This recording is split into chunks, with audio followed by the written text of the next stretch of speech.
I am excited about the 49ers week 1 matchup. There's no doubt about it. But what I wanted to do today is a little bit different. I want to step back and create just a very simple narrative. 5 simple things to watch for just in case you haven't been paying attention all off season and caught up on all the drama. And if you haven't, that's okay. But what we have done is we have simplified 5 storylines from the 49ers perspective that will guide you through week 1, what to watch for, and what things you should be looking for. Now, this segment was brought to you by Casey Lima, who did a hell of a job. And if you want to follow him, which I strongly recommend, Faithful, on Twitter at Case in .24. Case in .24. So thank you, Casey Lima, for putting this together. Number 5, Aaron Banks. He was drafted in the 2nd round last year and saw no action. But now, after redshirting, right, we know that the 49ers redshirt their rookies. He's looking to start at left guard, replacing the ever-durable Laken Tomlinson, who was incredible. He got his huge payday with Robert Saleh, and he deserves it. I'm excited to see what he's going to do up there. But the 49ers seem to have planned for this a year in advance.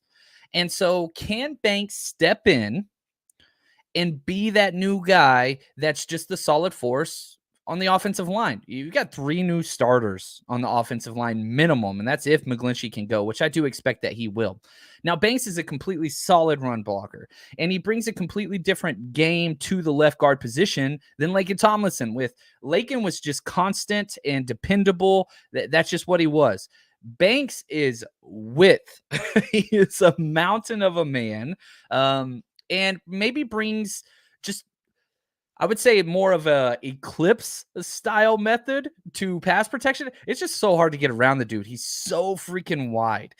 So his preseason performance was up and down, didn't necessarily inspire any confidence, but at the same time, I think that you can get starter level play from Aaron Banks in his 2nd year. It still feels like a rookie year for me.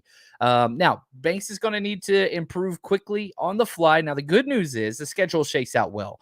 Week 1 and week 2, he's not going to be facing any dominant interior defenders. So he's got a little bit of a learning curve, which is nice. The scheduling gods did a favor for the 49ers, especially their young, inexperienced offensive line up front. But if for some reason he does struggle, the people behind him, not necessarily healthy. Daniel Brunskill, who would probably be the likely choice, he doesn't look like he's going to be a go for round 1. Blake Hance, who they just brought in, that's going to be interesting. Maybe Nick Zakelj. There's a lot of questions there at that guard position, but I am looking forward to seeing Aaron Banks deliver and deliver well. Week 1's going to be fun. I'm going to be watching him almost every single play for the starting few series just to see how he translates. Number 4, Ray McLeod, baby. The hidden gem, small in stature, huge in impact, and very versatile. Brought in to bolster the return game, which has been just trash for 6 straight years.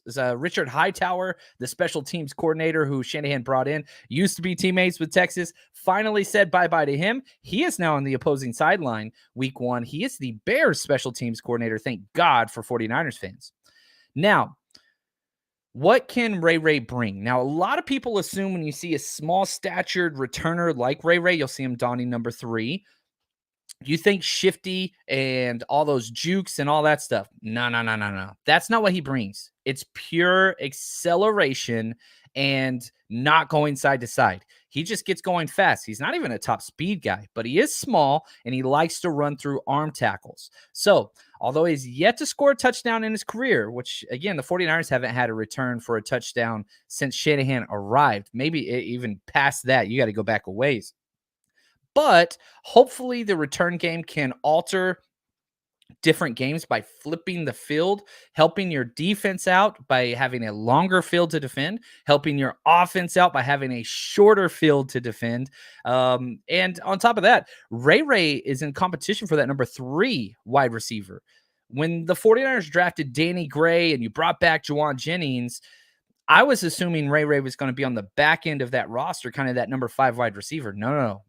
Quite contrary. He is kind of that wide receiver 4-3. I think he's closer to 3 than he is 5. And I expect him to get a lot of looks as just a straight up wide receiver. This also helps create a little bit more insulation for Debo, just in case Debo does go down, which with his physical way that he plays, he's going to miss time. It's just what happens in the NFL. If that's the case, not saying Ray McLeod is Debo. He's not at all. But you can do a lot of the same style of play calls, quick screens, end arounds, jet sweeps, things like that with him. So I'm excited about that. So expect Chicago week 1, a return or two that changes field position. That would be huge. So watch number 3 out there. And that's the thing, alleviating just a little bit of pressure for Trey Lance on those shorter fields. Maybe that's 1 first down less that he has to get on his opening drive or something along those lines. Those little details matter. I'm so excited to see Ray McLeod. And maybe the 49ers won't have the worst special teams unit in the NFL for a 6th consecutive year. Number 3, probably the biggest impact player returning, Javon Kinlaw. Oh my gosh.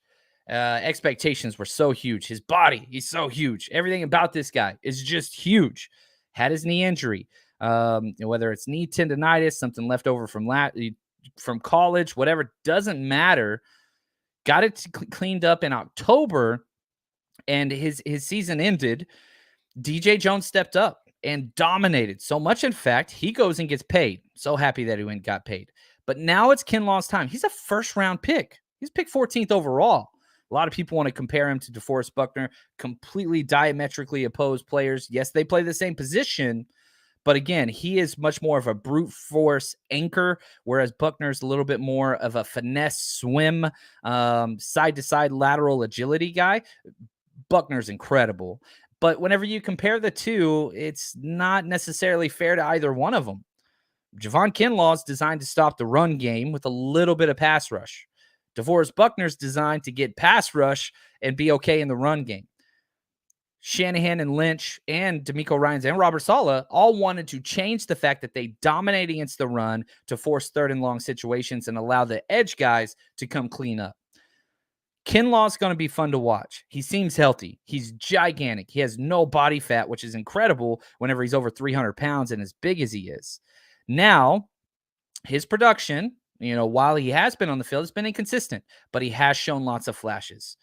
Coming into training camp, Kinlaw looks slimmer. He looks stronger. He looks faster. He looks happier. He's spoken countless times just about how happy he is to finally just play football and not be hurting. So this kid's came over a lot. He's been through a lot. And if you don't know his story, we've detailed in the past. You can just search our channel, Javon Kinlaw, and go through that. But his preseason reps, man, were very impressive. He didn't get a lot, but whenever he was out there, it showed. And if he can just deliver that next to Eric Armstead, this 49ers defense is finally going to look the way it should, where the linebackers are going to be able to roam free because Eric Armstead and Kinlaw up front are occupying all the offensive linemen, and your linebackers just clean everything up. That's the way it's designed to be. I think one of the things I'm excited about, everybody wants to look at stats and blah, blah, blah. That's not what will determine the success of Javon Kinlaw. I don't give a damn about the sacks. I care about tackles for losses. I care about yards per carry on the opposing team on 1st and 2nd down. That's what I care about. Now, it's hard to, you look at the stat lines and you don't hear Javon Kinlaw's name said a lot. Some people might think, oh, he had a bad game. Could not be further from the truth. That is not what we're looking for Kinlaw. Look for him to stuff the Bears run game. David Montgomery, Khalil Herbert this week. You go back to week 8 last year. Kinlaw didn't play. Man, they ran the ball very, very well against us. Montgomery was out as well. But essentially, he can step in, take that role of DJ Jones, completely different players, again, but he's just got to freaking be an anchor, occupy offensive linemen, not get pushed back into Fred Warner's lap. And that's going to be a huge success this year. It's going to allow the pass rushers to do what they want to do. It's going to allow the linebackers to do what they want to do. Such a glue piece in the middle, Javon Kinlaw. You could see why the 49ers spent that 14th overall pick on him. It just hasn't paid dividends yet. So I'm hoping Kinlaw stays healthy, and I'm hoping we finally get to see the 49ers defense the way it's intended to be, with a true anchor in the middle. As the Bills and Rams prepare to kick off the NFL regular season, now is the time to prepare for your winning season at MyBookie. And again, whether you're a veteran bettor or first timer, MyBookie gets you the most for your money with a double deposit bonus. It's quick and easy. Let's say you deposit $250, that puts $500 in your account. And you can use your funds to bet instantly on games, contests, props, whatever you want. So to claim your bonus, there's a few ways you can do it. Head to mybookie.ag, use promo code 49ers, 49ERS, to get that double deposit bonus, or just click on this little QR code to the right of my face if you're watching this podcast. And again, bet on team win totals, predict a Super Bowl winner, all those different things. So head to MyBookie. Your winning season starts today, exclusively at MyBookie.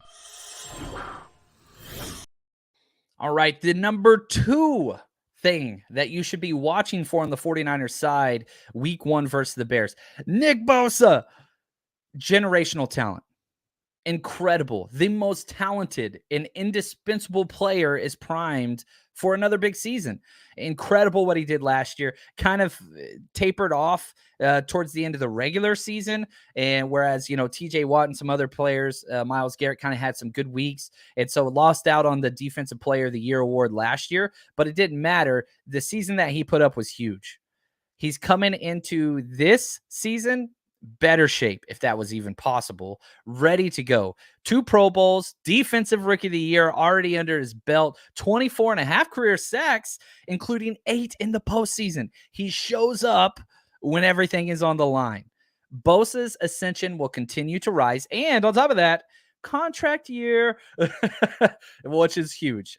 He is going for one of the largest contracts in the NFL. He will be the highest paid non-quarterback in the NFL after this year. Expect a monster season, but it gets a little bit of a nitro boost week 1 against the Bears. Why? The Bears are starting rookie 5th round pick at left tackle Braxton Jones. I don't get it. The Bears have not invested at all to protect Justin Fields. It's going to be a day. So if you want to see a slaughter, now Braxton Jones is going to win some reps, and they're going to do some quick passing. They're going to move the pocket. So it's not like Bosa is going to win 40 out of 60 snaps. That's not how the NFL works. But I will say this. I would be disappointed if Bosa doesn't get at least 2 sacks. He is going to have a field day. It's not fair to Braxton Jones. The Bears just have not done a good job to protect their quarterback or to put players in a position of success. So it's going to be bad. It's going to be bad. Now, this game should be the launching point for Bosa's Defensive Player of the Year campaign. I strongly expect him, and I put my money down on MyBookie for him to do so, to be a Defensive Player of the Year. Now, a lot of things have to go his way. It's not as easy as just, he's going to get it. You got to stay healthy. You got to have some big-time moments. Sometimes you got to have the ball bounce your way whenever there's a fumble. Things have to go your way. But with the odds where they were, hopefully you got in before Thursday night game. But where they are, I'm excited. Nick Bosa, gosh, worth the price of admission in and of itself. And number 1, baby. How can we not go with this guy? Trey Lance. Who we kidding? We have spent so much draft capital. We have spent so much time awaiting this. Trey Lance versus Justin Fields. Stuff dreams are made out of. I love Justin Fields. I really, really do. But you guys all know, especially if you've been with the podcast for a while, I've been the biggest Trey Lance truther before we traded up. I was huge on Trey Lance way long time ago. I love this dude. And I think it's probably one of the most intriguing stories across the NFL, because you look at the national media just dissecting and picking apart and trying to inject their own wrongdoings into the narrative. Everybody thought it was going to be Mac Jones at 3, and all the national media were like, yeah, that's who it's going to be. They were wrong. They were never even close to right. Now they're trying to say Kyle Shanahan he wanted Mac Jones, but he was forced by Twitter to pick Trey Lance. That doesn't even make sense. Anyway, the pundits, commentators, everybody, they're glued on this because a lot of them are waiting for Trey Lance to fail so that they can create this Jimmy G quarterback controversy, which I think personally is completely fabricated. The fact Jimmy Garoppolo took that pay cut below Trey Lance, the fact that Kyle Shanahan didn't even give Jimmy Garoppolo a playbook until he redid his contract and all those things. It's Trey's team. and he's got a leash. Look at the 49ers last year. They were 2-4 with Jimmy Garoppolo. Last place in the NFC West going into that Bears game. He's going to have some time. Kyle Shanahan is so dang stubborn. Kyle Shanahan is the biggest Trey Lance guy out there. He's going to have time. Now, if you look at what Lance did last year, okay, let's just talk about that. He went 1-1 in his 2 starts. He lost to Chicago. He lost to the Cardinals. Then he beat the Texans in a must-win game. You lose that game to the Texans, 49ers don't make the playoffs. They don't make it to the NFC Championship run, all of those things. But the mobility, the athleticism, the arm for deep balls, which we saw on display in that Texans game. We saw it. Now, the Cardinals game, not so much. Remember, he had that finger issue, whatever else. But expect big plays. In the rushing game, which he's got some wills, I just don't want him taking hits. We saw him slide once in the preseason. I was so pumped. I want to see him move the pocket. I want to see him check the ball down. You don't have to go for the home run all the time, but a couple home runs a game is a good thing. But I expect a lot of big plays. And hopefully we can see what he was able to do at North Dakota State, where he didn't turn the ball over. Remember, he had 0 interceptions in his entire season, led his team to the championship. So allow your players to do their work. Debo, Ayuk, Kittle, if he plays, allow them to do their thing. Don't put the ball in harm's way. Protect the ball, because that's the only way the Bears can win. The only way the Bears win is if they're +2 in the turnover margin.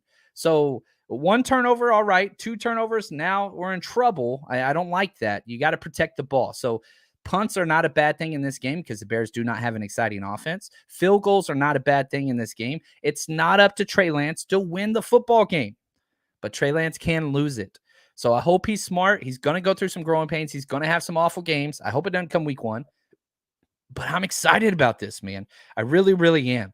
And, if the turnovers and injuries ramp up, you're just giving ammunition to those naysayers out there, and they're going to use it. And unfortunately, in every single fan base, people buy into that crap. I don't know why. I don't understand it. That's why our channel is here. But that clickbait stuff, it can grab hold, especially whenever you have people like ESPN out there and, some national writers, Peter King. There's lots of people, Colin Cowherd, whatever, that are pushing this narrative. So that's one of the things you got to watch for. Trey has the opportunity to shut them all up. You just go out and ball out. Guess what? They got nothing to talk about. So it's going to make for some good theater. No doubt about it. It's excited. Stay tuned. Want to say thank you to Casey Lima, who put this show together. He did a hell of a job, man. And as always, our executive producers for the entire show, James W., 49ers George, 365. Man, we're so close to game time. I am so pumped. This is going to be such a fun week. And as always, stay strong, faithful.